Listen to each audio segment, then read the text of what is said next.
Magandang araw po. Love month na naman kaya isang paksa tungkol sa marriage ang ating pag-uusapan. Paano ba natin pangangalagaan ang purity ng ating marriage? Pag-usapan natin yan dito sa Asin at Ilaw.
Ang pagtataksil sa asawa ay may mabigat na consequences na hindi matatakasan.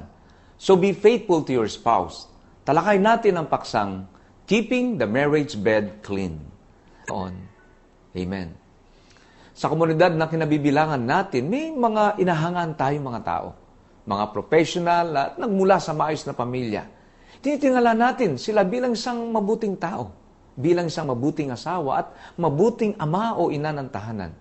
Sobrang nakakabigla. Sobrang po nakakalungkot na mabalitaan natin sila'y sangkot sa marital infidelity. Pero alam nyo, kuno ang mas nakapanlulumo kapag alam nating may pundasyon ng Christianity ang taong ito. Mari pang isa siyang active church leader, larawan ng isang strong Christian commitment, pero nasangkot sa marital infidelity. Honey, hindi ka mapakali. Han, hindi talaga kasi ako makapaniwala sa ginawa ni Brother Edwin. Tinalikuran niya ang ministry at ang pamilya niya dahil lang sa isang babae. Sa mga ganitong panahon, lumuluha po tayo. Nahihiya, nadidisappoint kapag Christian ang sangkot sa ganitong uri ng immoralidad. Ang buong iglesia ay naapektuhan. Nasisira ang ating patutuo.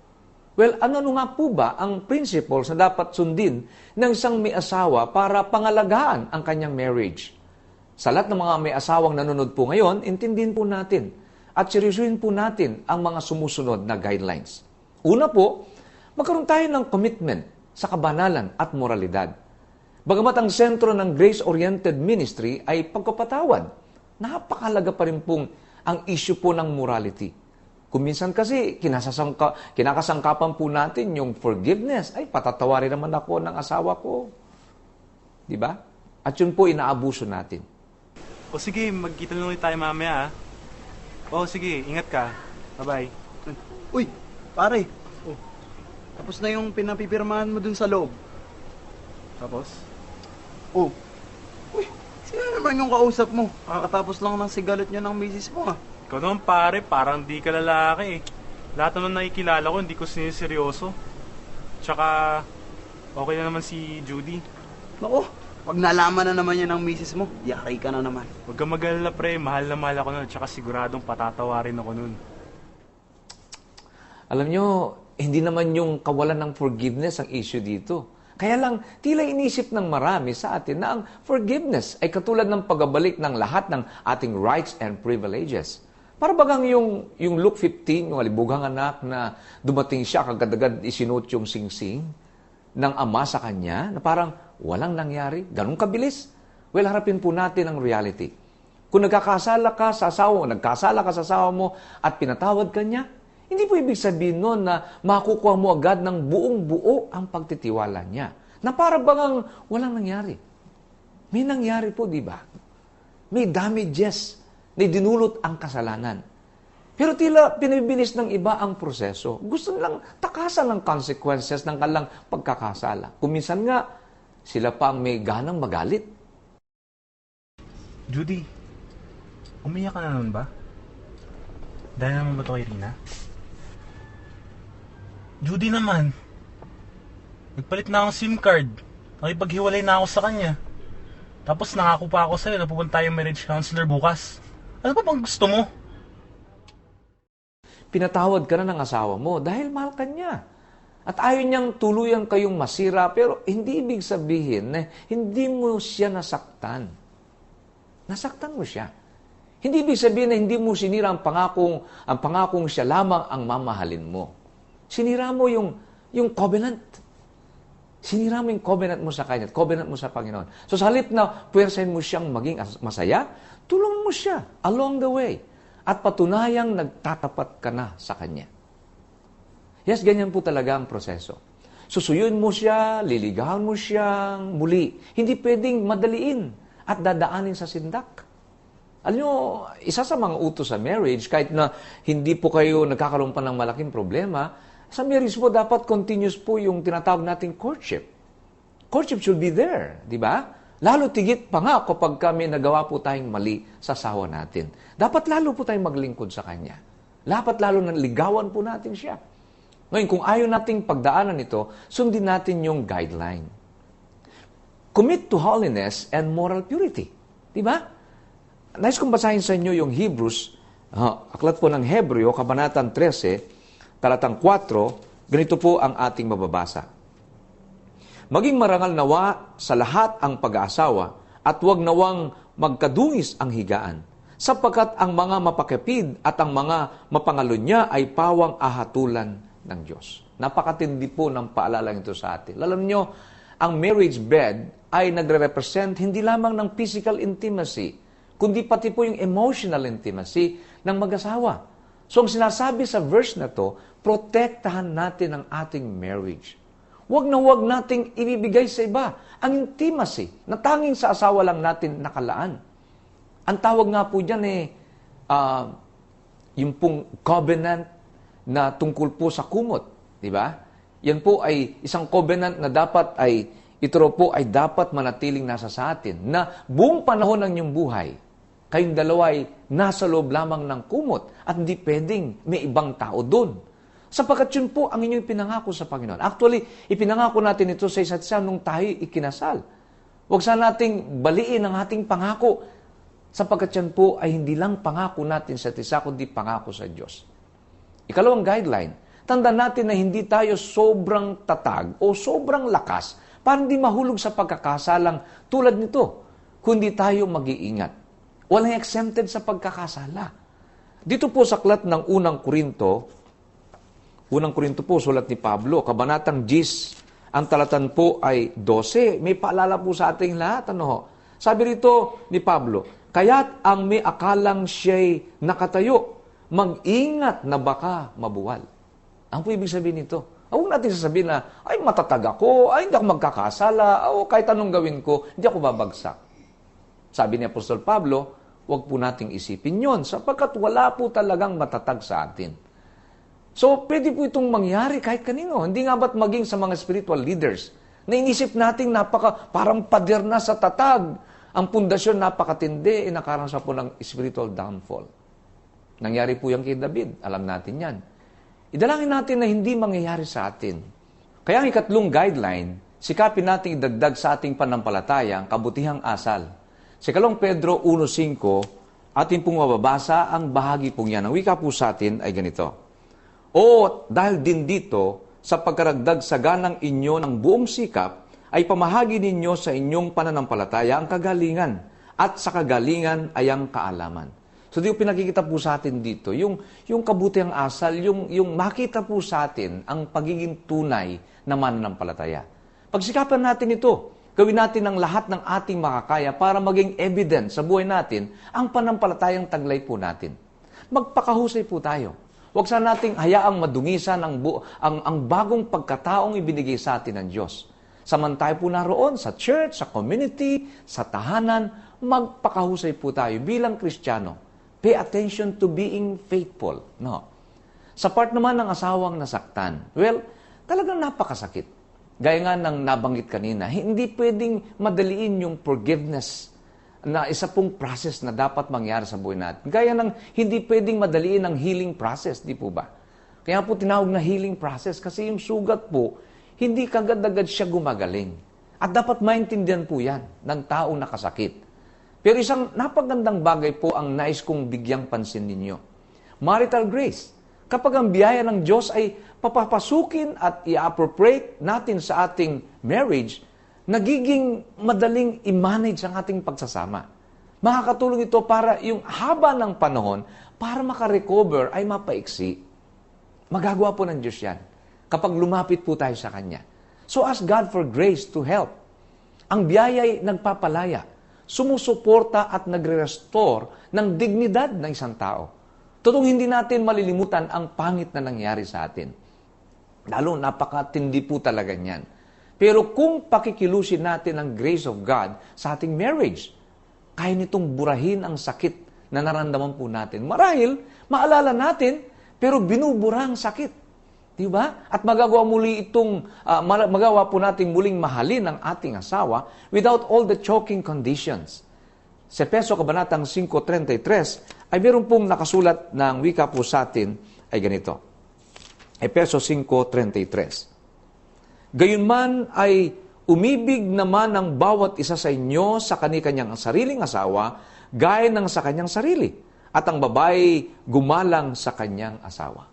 Ito po yung mga paalala. Napakadami po niyan. Kung nais po niyong basahin, ang mga talatang yan nasa Ephesians chapter 5, 1 Corinthians chapter 7. Maganda po yan. Ito ang utos sa mag-asawa. Isang utos na magagawa nating sundin na walang pag-alinlangan dahil ang biyaya ng Diyos ay totoo, buhay, at kumikilos sa ating pagsasama. Dalangin ko po na makakatulong po sa atin ang leksyon tinalakay natin sa araw na ito. At kung meron po kayong makatanungan, ay kami po ay umaanyaya sa inyo na kayo po ay sumulat sa amin o mag-email sa amin sa ilan pa po ninyong nais malaman kaugnay po ng pakasang ating pong tinalakay sa araw po ito. Pagpalain po kayong lahat ng ating Panginoon. At ngayon po dadako tayo sa question and answer portion. At bago po yan, atin munang pakinggan ang isang napagandang bilang mula po sa Youth Voice ng Church of Christ at Marikina.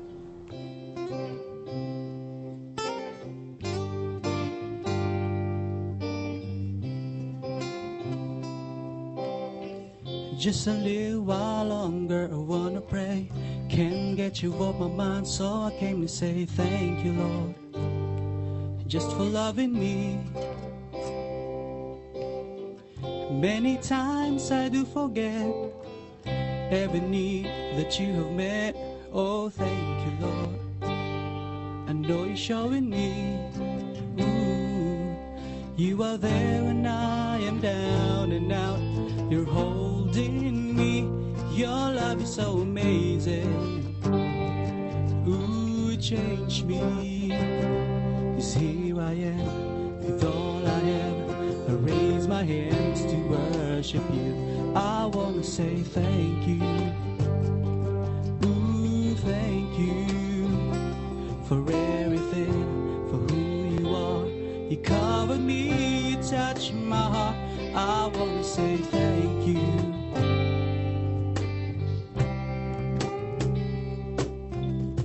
I could have died in my sin, but you saved me. Didn't have any hope at all. You gave me peace divine, strength to carry on. I should have been the one to pay, but instead you took my place. Amazing grace, it's more than just a song. Even though I don't deserve your love for me, you look beyond my fault and show me mercy. 'Cause here I am with all I have. I raise my hands to worship you. I want to say thank you, Lord. Ooh, thank you for everything, for who you are. You covered me, touched my heart. I want to say thank you. I want to say thank you for the sun. Lord, we thank you for the rain. Yeah.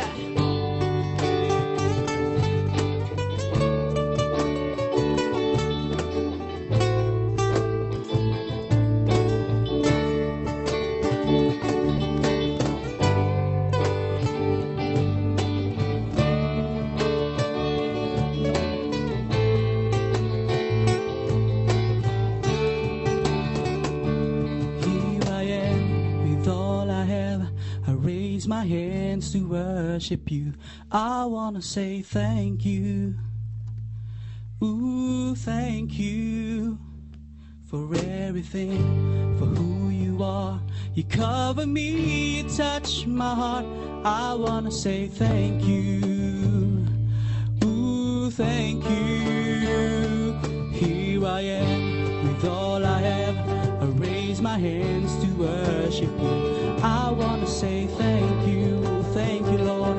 Ooh, thank you for everything, for who you are. You cover me, you touch my heart. I wanna say thank you. Ooh, thank you. I wanna say thank you. Ooh, thank you. I wanna say thank you. Thank you, Lord.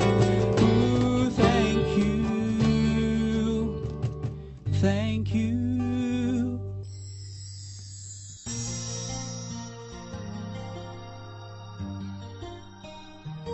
That was a very special and inspiring song. Salamat po sa choir at gayon din po sa lesson na ibinahagi sa atin ni Brother Mel.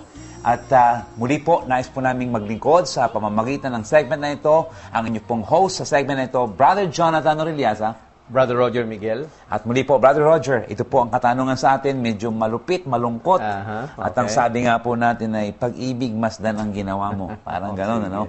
12 years na po kaming kasal ng husband ko at mayroon po akong 2 anak. Isang 8 years old at isang 5 years old. Mahigit 2 months na pong hindi umuwi sa bahay ang aking asawa dahil mayroon na po siyang ibang kinakasama. Inamin po niya sa akin na meron siyang ibang kinakasama nang minsang tumawag siya at nagkausap po kami. Hinahanap po lagi siya ng aming mga anak dahil close sila dito at lagi ko lang sinasabing nasa work si daddy. Pero nagtatanong po sila kung bakit lagi nasa work ang kanilang ama kahit dati naman ay alam nila na nag-o-overtime lang siya at marahil siguro umuwi. At umuwi pa. Bakit daw nga po hindi na umuwi ngayon? Dapat po bang sabihin sa kanila ang totoo? Yun ang tanong. No? Dapat po bang sabihin sa kanila ang totoo? Maintindihan po kaya ng aming mga anak ang nangyayari? Dapat po bang sabihin na may iba nang minamahal ang kanilang ama? Ayaw ko rin pong masira ang kanilang pagtingin sa kanya. Maraming katanungan, mahalagang katanungan. Yes, alam mo, ang isa sa mga dapat maging tanaw dito sa tanong na ito, yung observation natin na sa bawat paghihiwalay ng mag-asawa, ang talagang pinaka-most affected talaga yung mga anak. Yes. So, ang nandito, 2, 8 years old at saka isang 5 years old. Yes. Yes. Ang liliit na bata. Grabe, ano? Matindi yung nangyari. Walang kamuwang-muwang. Yeah, that's true. Kaya hanggat maaari sana, hindi mangyari ito sa mga ganitong sitwasyon, no? Hindi so, dapat ingatan talaga ang Pero narito ang na ito. family. Yes. At 2 months nang hindi po umuwi sa bahay ang asawang lalaki. Yes, dapat that's bang true. yun ang concern, dapat niya bang sabihin? Kasi lagi na lang denial na nag-overtime. Yeah. May trabaho. Brother Roger. Well, first of all, sa akin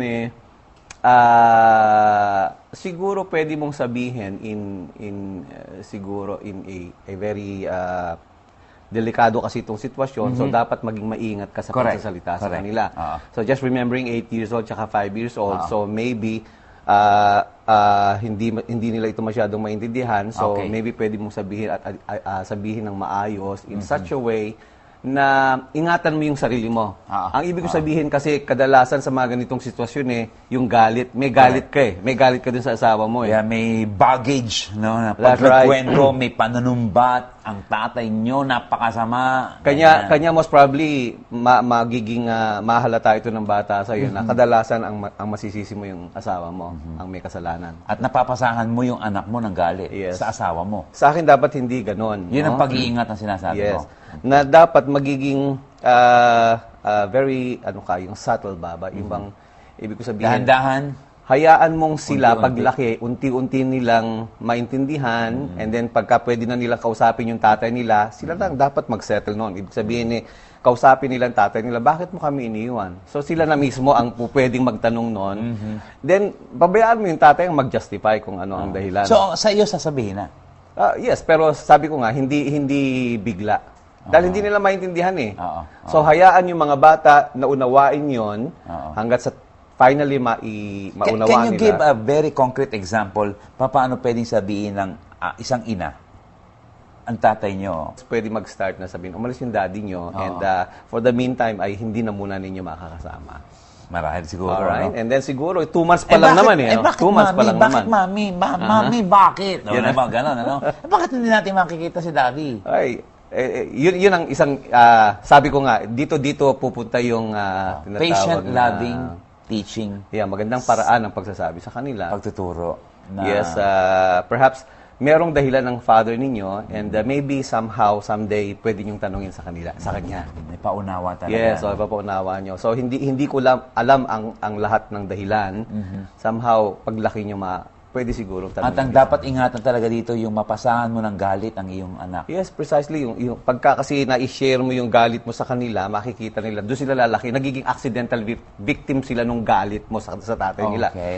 And then, at such time na makita nila, sama-sama naman ng tatay ko, iba yung bang magiging picture Nawawala nila. yung amor, proprio, Yes, yung pagmamahal. Okay. Precisely. And hindi mo alam, someday, somehow, magiging co-parent pa rin naman siya eh. So, yung tanong dito na dapat po bang sabihin na, so sa iyo, Brad, dapat nang sabihin. Oo, siguro. Unti-unti. Unti-unti nga, sabi ko nga, na meron na siyang minamahal, pero mas magandang kayo ang magtanong sa kanya in the future. Okay. So, wag mo nang bigyan ng detalye, kasi yung detalye minsan ang sasama, yun ang magiging, makaka-affect yung sa growth At nila. alam mo, palagay ko, Brother Roger, maganda rin na turuan ng nanay na manalangin yung mga bata. Kasi tama magandang yun. katulungan, katulong nung nanay sa panalangin ng kanyang mga anak. Ano? tama, Kasi kapag natuto sila na resolbahin ang problema sa isang spiritual, at only God can heal all kinds of emotion, only God can answer our prayers. At kapag nakita ng mga bata na kapag may problema, lalapitan natin ang Panginoon. I think that would be a nice way to teach our children to face troubles and suffering. At saka para hindi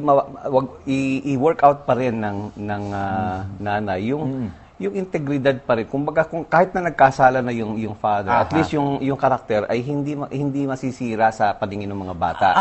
Alam mo, Brother Roger, kaya natin masyadong ine-emphasize yung huwag mong sisiraan kasi alam ko marami sa nagkakaganyan. Nagkakahiwalay, After siguro mga 10 years, 15 years, nagkakabalikan. Yes, that's true. Nagkakabalikan. Sabi nga, they come to their senses. Kumbaga, bumabalik sa ulirat, ay mali nga ang ginawa ko sa asawa ko, hiniwalayan ko, etc. Yeah. And, halimbawa, nasira na yung amor. Yung Image. image ng tatay. Ano pa? Okay, diba? nga eh. So, mas maganda talaga na, at saka pabayaan niyang suportahan. Kumbaga sa punto na kung talaga mag-offer yung tatay ng support, still, i-open niya yung way. At saka ang Christian, kahit anong problema, kahit anong pagkakasala ng kapwa, walang hindi pwedeng patawarin ng biyaya ng Amen Diyos to kung that. paano Yes, tayo oo, pinatawad tama. ng Diyos sa ating mga pagkakasala. Okay, yun. Well, anyway, marami pong salamat muli. And Brother Roger, we need, kailangan lang magpaalam. At muli po, umaasa po kami na, itong mga ganito po, this cannot be resolved easily. Mahirap po ito, tama yan. masakit po ito, but only the power of God and His grace will be sufficient enough para po mag-heal ng ating mga emotional wound, ng ating mga emotional pain. At kami po ay nakikilungkot sa inyo sa mga pangyayaring ito, pero talaga nangyayari ito, Brother Roger, and we hope na mababawasan po ang mga ganitong pangyayari. Nakakaawa po ang mga bata. Muli po, kami po ay nagpapasalamat at kung meron po kayong mga katanungan sa pamamagitan ng programang ito, ipadala po nyo sa filipino@gnpi.org. Binabalik po namin kayo muli kay Brother Mel Maldupana. Maraming salamat sa iyo, Brother Joe, and sa gayon din sa iyo, Brother Roger. At talaga pong isa sa mga matatawag po nating napakasakit na consequence ng marital infidelity ay yung pati mga anak po natin ay naapektuhan. Nawa po ay patuloy tayong lumapit sa Panginoon. Papagtibayin po natin relationship po natin sa ating Panginoon. Maraming salamat muli sa katugunan mula sa ating mga kapatid, Brother Joe, Brother Roger. At ganyan din po, nagpapasalamat tayo sa napagandang awitin mula po sa Church of Christ at Marikina Youth Boys. Muli po sa susunod pong linggo, magsama-sama po tayong patuloy na pag-aralan ang salita ng ating Panginoon dito lamang po sa Asin at Ilaw.